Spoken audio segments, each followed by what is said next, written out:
महावीर जयंतीनिमित्त सांगली येथे भव्य शोभायात्रेचे आयोजन करण्यात आले होते, अशी माहिती दक्षिण भारत जैन सभेचे चेअरमन रावसाहेब पाटील यांनी दिली। या प्रसंगी मोठ्या संख्येने जैन बांधव उपस्थित होते। नवप्रसारण न्यूज सांगली। 10 एप्रिल महावीर जन्म कल्याणक महोत्सव आज आम्ही सांगलीमध्ये साजरा केला। दिगंबर समाज, श्वेतांबर समाज, स्थानपती समाज, सर्व पोट जाती मिळून भगवान महावीरांची एक शोभायात्रा आम्ही जैन बोर्डिंग पासून परत गणपतपेठ, कापडपेठ अशा मार्गे राखेल लाईननं परत दिगंबर जैन मंदिरापर्यंत आलो।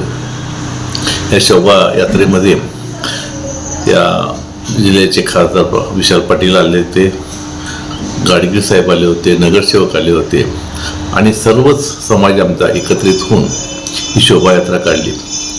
जगाव जगू दे हा संदेश भगवान महावीरांनी सर्व जगाला दिलेला आहे। सत्य, अहिंसा, अचौर्य, त्याग, दान ही तत्व ह्या जैन धर्माची आहेत आणि ह्या तत्वाचं आचरण करत सर्व समाज आपला मार्गक्रमण करीत असतो। अशा ह्या समाज खरं तर ही तत्व सर्व समाजाला लागू पडणारे आहेत, कारण समाजाला शांतता हवी असेल तर अहिंसा हा तत्व पाळलं पाहिजे आणि अहिंसेच्या मार्गाने जर गेलं तर जे काय आता जगामध्ये उद्रेक होत आहे, असंतोष, अतिरेकी प्रमाण वाढत आहे, हे सगळं कमी होईल।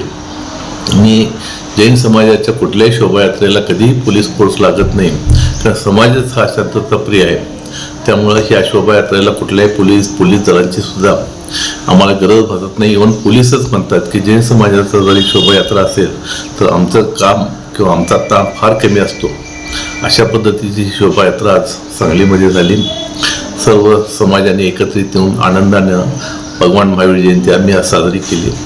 सर्व समाजाला या निमित्तानं भगवान महावीर जयंतीच्या मी हार्दिक शुभेच्छा देतो। आमच्या चॅनलला लाईक आणि सबस्क्राईब करायला विसरू नका।